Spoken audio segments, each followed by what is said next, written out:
नमस्कार। India debate में आप सबका स्वागत है। मैं हूं आशुतोष पाठक। मित्रों, पश्चिम बंगाल तो अजब राज्य, गजब कहानी हो रही है। कमाल का खेल चल रहा है पश्चिम बंगाल में। हमने कल आपको बताया था कि कैसे ममता बनर्जी ने अब पूरी तरह से सरेंडर कर दिया शुभेंदु अधिकारी के सामने। उनकी तारीफ की, तारीफ के पुल बांधे और एक प्रकार से उन्होंने कहा कि अब हो गया, अब रहने दो। लेकिन रहने तो दिया नहीं जाएगा, जेल उनकी प्रतीक्षा कर रही है। अब अगर इसे शुभेंदु अधिकारी दबाना चाहे तो हो सकता है कि मामला दब जाए। लेकिन एक और बड़ी खबर आ रही है जिसके बारे में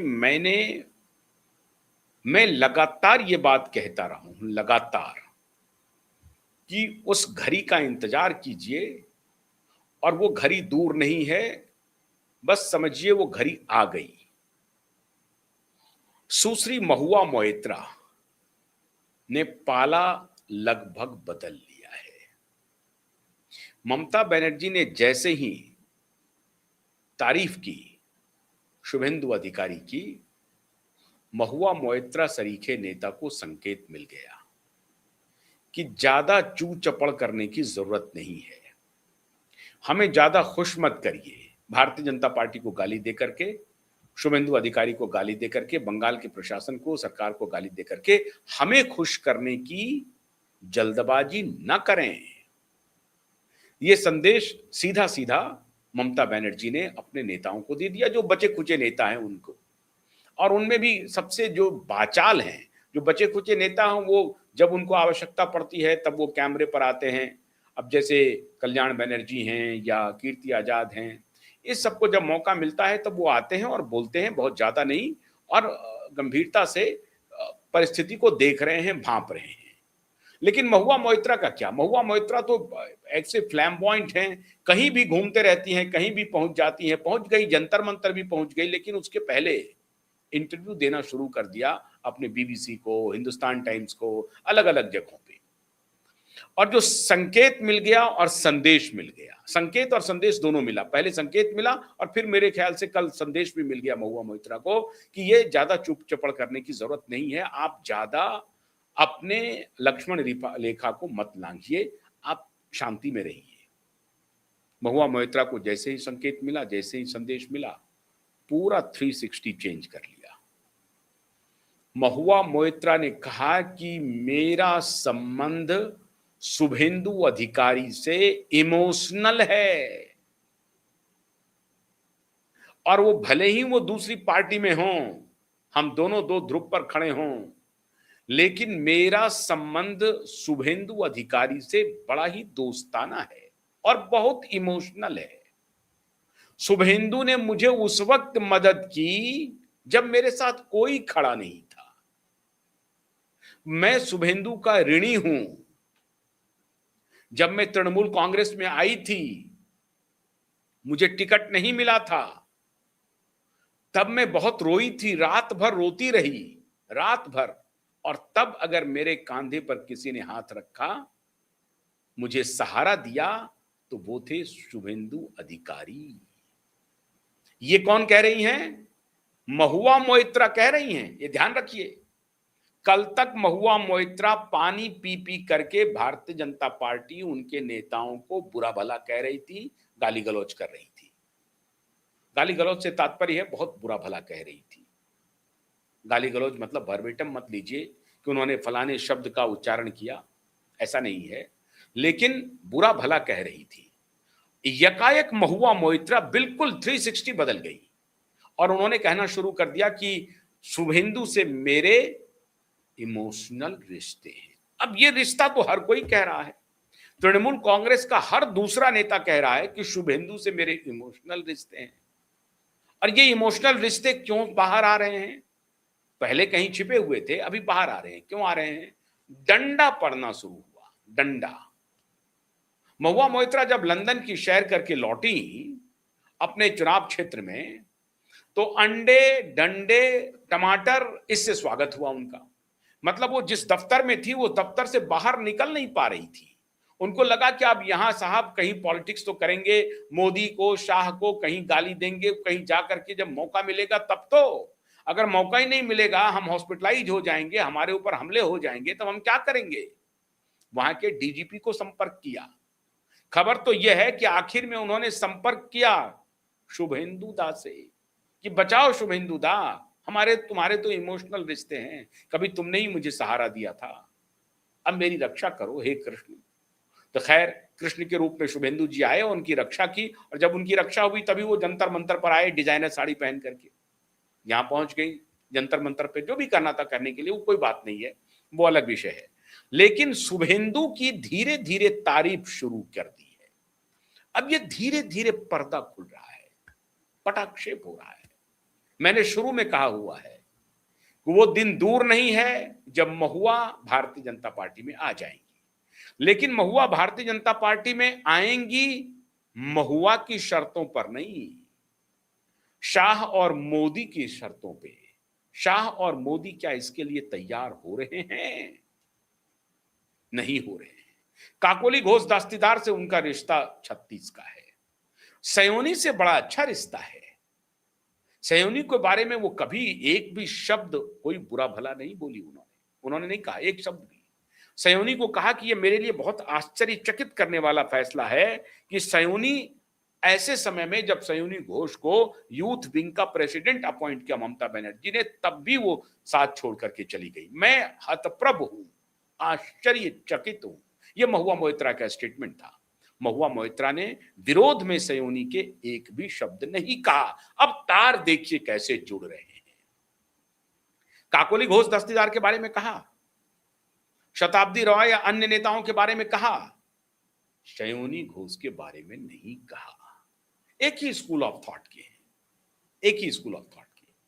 मालूम है, एक रास्ता खोल के रखो, और ऐसा रास्ता खोल के रखो। काकोली घोष दस्तीदार तो लंबे समय से राजनीति में है, अब उनका पता नहीं, वो 4 बार की एमपी रह चुके हैं, मतलब she has lived her life. लेकिन सयोनी की आगे तो पूरी जिंदगी पड़ी हुई है। तो महुआ मोइत्रा ने बड़ी चालाकी से एक ऐसी पर्सनालिटी के साथ अपना दरवाजा खोल के रखा है, खिड़की खोल के रखा है, ताकि वहां से झरोखे से झांक सकें उस तरफ हो क्या रहा है। और अगर झरोखे से झांकने के बाद उस तरफ ठंडी हवा आने लगे, तो उस ठंडी हवा का लुत्फ लेने के लिए कभी बाहर निकल भी जाए, तब कहें कि सफोकेशन हो रहा था, हमने खिड़की पहले खोला तो देखा कि मामला गड़बड़ है, फिर देखा कि मामला ठीक हो रहा है, तो फिर हमने दरवाजे खोल दिए और हम फिर बाहर चले गए। इसलिए महुआ मोइत्रा सयोनी घोष के साथ अपने रिश्ते को ठीक बनाए हुए है। सयोनी और महुआ के बीच में रिश्ते कड़वाहट के नहीं हैं। और आप सबको मालूम है कि मैं बार बार कह रहा हूं कि सयोनी की चर्चा चल रही है मोदी कैबिनेट के एक्सपेंशन में। हो सकता है कि ना भी मिले, लेकिन चर्चा सुगबुगाहट है, सुगबुगाहट है।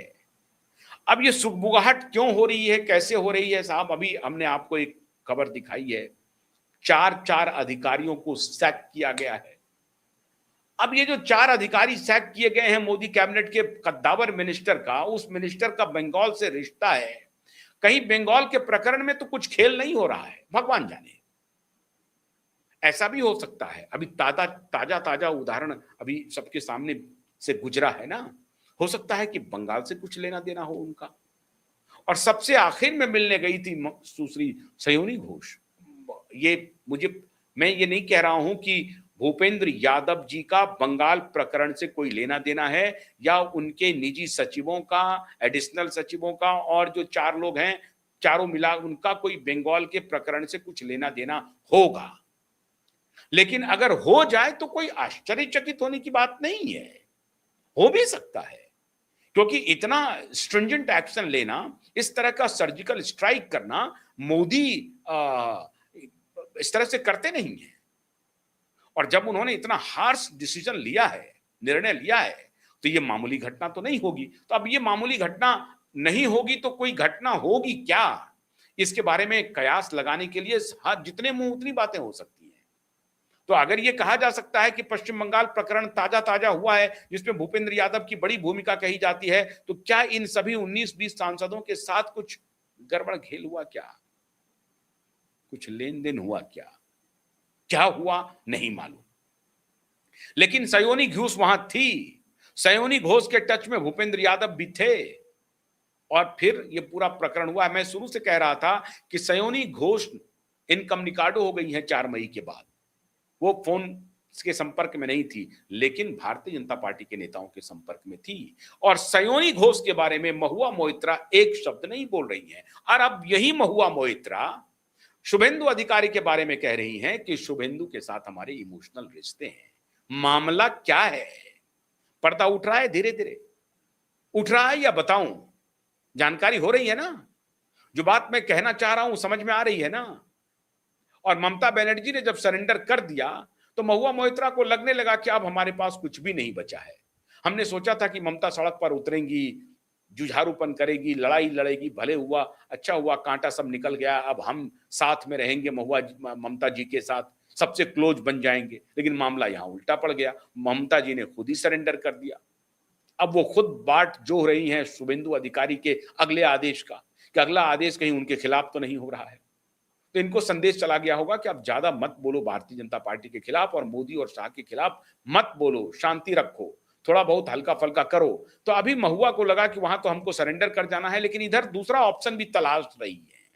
नई जो मूवमेंट चल रही है ना, अभी लंदन में थी ना, तो अभी जो नया मूवमेंट चल रहा है जंतर मंतर पे, वहां भी हो सकता है कि कोई भूमिका तलाश लें। अगर ममता जी को छोड़ना हो, बीजेपी में एंट्री हुई नहीं, और उधर वो जो एनसीपी नई बनी है, नेशनलिस्ट सिटीजनशिप पार्टी, उसमें अगर एंट्री नहीं बनी और वो विरोधी फैक्शन भी आपको नहीं लिया, तो जाएंगे कहां? तो चलो इसी में चले जाते हैं। कांग्रेस भी हो सकता है कि कांग्रेस डायरेक्ट ले नहीं, तो इसी मूवमेंट में चले जाते हैं और उस मूवमेंट में एक फ्लैम्बॉयंट स्पीकर के रूप में अपने आप को स्टैब्लिश करके कुछ चुनाव उनाव लड़ दिया जाएगा आगे।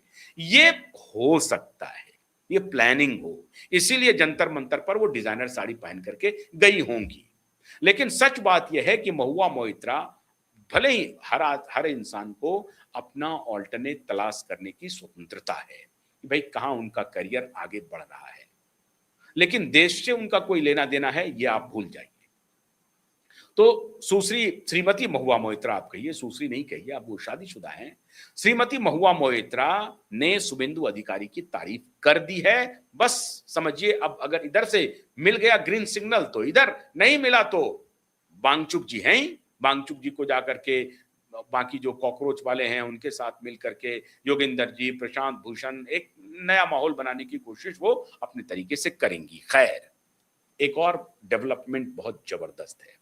सयोनी जी गई थी बुरियापुर।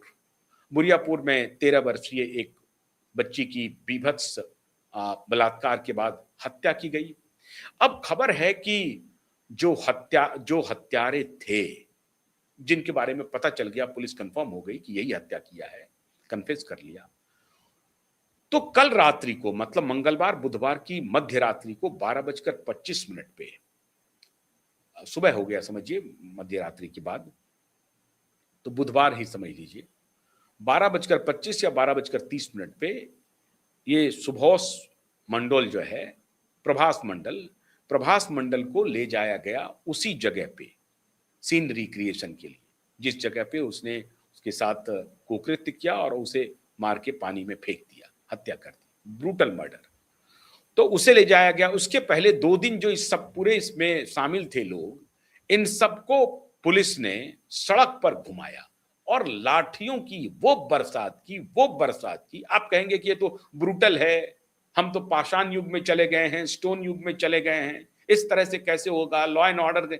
अरे साहब, ये लोग लॉ एंड ऑर्डर के विषय को नहीं समझते, ये लठ की भाषा समझते हैं। इनको लठ ही मारनी पड़ेगी, उसका सार्वजनिक संदेश भी देना पड़ेगा, ताकि ये अपराधियों में ये संदेश जाए कि अगर इस तरह का जघन्य कृत्य करोगे तो कानून का इंतजार नहीं होगा कि तुमको अरेस्ट करेंगे, तुम्हारा पंचनामा बनाएंगे, फिर जाएंगे कोर्ट में, जाएंगे वकील तुम करोगे, हमारा वकील होगा, दलीलें होंगी, जज साहब का फैसला आएगा, तब तुम्हें सजा मिलेगी। नहीं, इतना इंतजार नहीं करेंगे। और फिर क्या पता सच को झूठ, झूठ को सच इसमें तब्दील हो जाए अदालत में, यह भरोसा नहीं है। तो ये हर जगह अब ये प्रकरण चल रहा है। पुलिस उसे ले गई सीन रिक्रिएशन के लिए।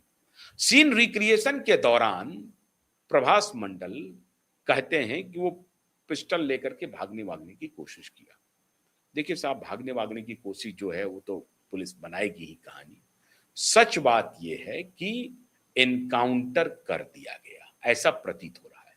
सच बात का कहने का मतलब है प्रतीत हो रहा है। मैंने कोई वहां जाकर के देखा नहीं, इसलिए मैं पुष्टि नहीं कर सकता हूं। लेकिन अगर प्रभास मंडल पुलिस की गिरफ्त में है, उस जगह जा रहा है, मेन एक्यूज्ड है, तो वो भाग जाएगा, पिस्टल लेके भाग जाएगा, ये थ्योरी पुलिस की बनती नहीं है। लेकिन चलिए मान लेते हैं, पुलिस की थ्योरी पर यकीन कर लेते हैं, लेकिन कोई ह्यू एंड क्राई नहीं होगा। बिहार में जो इनकाउंटर हुआ उस पर बहुत बवाल हुआ। क्यों? बिहार का जो इनकाउंटर बिल्कुल अलग है, उसको अलग अलग रंग दिए जाने की कोशिश हो रही है। लेकिन जो लोग कर रहे हैं वो उनको भी मालूम है कि वो जो लड़का था, वो लड़का ना अपनी जात के लिए लड़ रहा था, ना अपने परिवार के लिए लड़ रहा था। वो एक दुखी गरीब परिवारों की लड़ाई लड़ रहा था, बेहद गरीब दलित पिछड़े वर्ग की आबादी के लिए लड़ाई लड़ रहा था, और वो सरेंडर कर चुका था। पूरा वीडियो है, तब उसको पुलिस ने गोली मारी है। वो अलग कहानी है, लेकिन यहां अलग कहानी है। लेकिन फिर भी लोग इसे जायज ठहराएंगे, आप मान के चलिए। बोरियापुर के एक्यूज्ड को जो इनकाउंटर हुआ है, इसके खिलाफ कोई लोग नहीं आएंगे। और ये संदेश साफ है शुभेंदु अधिकारी का कि अब ऐसे नहीं चलेगा, नहीं चलेगा। आरजीकर का केस हो जाएगा, इतना जघन्य बलात्कार होगा, मृत्यु होगी, हत्या होगी, और उसके बाद केस चलेगा नहीं। अगर पुलिस की गिरफ्त में आ गया है, पता चल गया है, एनकाउंटर होगा। अब उसको पुलिस अदालत में कहेगी कि भाई हम ये रक्षार्थ, आत्मरक्षार्थ हमको ये कदम उठाना पड़ा। ये हम और आप दोनों जानते हैं। तो कानूनी घेरे में पुलिस बच जाएगी, बचना भी चाहिए। लेकिन जो इतना बड़ा अत्याचारी है, एक 13 वर्ष की छोटी बच्ची के साथ इतनी बड़ी दरिंदगी किया हो, उसको फिर धरती पर रहने का कोई अधिकार नहीं है। और उसके लिए कोई भी जो सजा मिल रही है, आप कहते रहिए रूल ऑफ लॉ, फिर भी हम बनाना रिपब्लिक नहीं है, कोई मतलब नहीं है बनाना रिपब्लिक का। उसको देन एंड देयर उसको मिलनी चाहिए सजा, ठीक है। लेकिन पुष्ट हो जाए कि हां यही अपराधी है। अब ये कहेंगे कि पुष्ट कौन करेगा? पुलिस तो नहीं करेगी, पुष्ट तो करेगा अदालत। ये बात भी सही है, बिल्कुल मैं मानता हूं, होना चाहिए था, उनको अदालत ले जाना चाहिए था। लेकिन अगर पुलिस कंफर्म है कि यही अपराधी है, पुलिस को बताना पड़ेगा कि हाँ यही अपराधी था। अब तो पुलिस कहेगी इनकाउंटर में कि वो तो हम आत्मरक्षार्थ हमने गोली चलाई है। इतना ही देखिए, गुस्सा देखिए क्या है। सयोनी घोष गई उस जगह पे, यही व्यक्ति है जिसका ये क्रिमिनल है, ये हत्यारा, इसको अब जहन्नुम भेज दिया गया है। और मेरे ख्याल से अब ईश्वर का इनको मिल गया होगा कि भाई तुमने जो पाप किया है, तुमको उसकी सजा मिल गई है। सयोनी घोष गई थी बोरियापुर। इतना गुस्सा था लोगों में कि बहुत सारे लोग उनको घेर लिया और उनके खिलाफ भी नारेबाजी शुरू हो गई। गद्दार गद्दार, हालांकि लोगों ने कहा, गद्दार गद्दार कहा, लोगों ने ये कहा। लेकिन नेताओं को अब लोग देखने के लिए तैयार नहीं है। जो अपराधी हैं, उस अपराधी को तुरंत न्याय का अंजाम हो जाना चाहिए, इसके लिए लोग अब तैयार बैठे हैं। न्याय मिल जाना चाहिए पीड़ित परिवार को। और ये शुभेंदु ने जिस तरह का एक्शन लिया है, ये स्पष्ट है। 2 दिन पहले आपने वीडियो देखा होगा, लठ बजाते हुए इनके साथ जितने और अपराधी आरोपी थे, सबको पुलिस आगे आगे चल रही थी और लोग लाठियों की बरसात कर रहे थे। तो एक तरफ तो वो चल रहा है। इसके पहले आपने देखा जहांगीर खान को किस तरह से दंड बैठक करवाया, कान पकड़ कर उठवाया बिठवाया। शाहजहां शेख के यहाँ पर क्या हालत है, बड़े से बड़े को पकड़ करके अब लोग पुलिस जो है उन्हें सड़कों पर घुमा रही है जनता के बीच में, ताकि जनता को ये मैसेज जाए कि पुलिस संवेदनशील है इन अपराधियों को लेकर के, आरोपियों को लेकर के। जनता में भी संदेश चला गया, इनकाउंटर होगा। शुभेंदु का प्रशासन इंतजार नहीं करेगा। कानूनी रूप से अलग बात है, लेकिन ऐसे दुर्दांत कुख्यात जघन्य अपराधी को अब इंतजार उनके लिए नहीं किया जाएगा कि वो कानूनी उनको सजा मिले। आइडियल स्थिति तो जरूर है कि कानून अपना काम करे। हम भी इस पक्ष में हैं, आप भी इस पक्ष में होंगे। हम ये नहीं कह सकते हैं कि कानून कानून को हाथ में ले लें पुलिस वाले। लेकिन जब ये आइडियल स्टेट के लिए है, जब परिस्थिति आइडियल नहीं है तो फिर वो आइडियल स्टेट डिसफंक्शनल होगा वहां पे, और होना चाहिए। बहुत बहुत शुक्रिया। नमस्कार।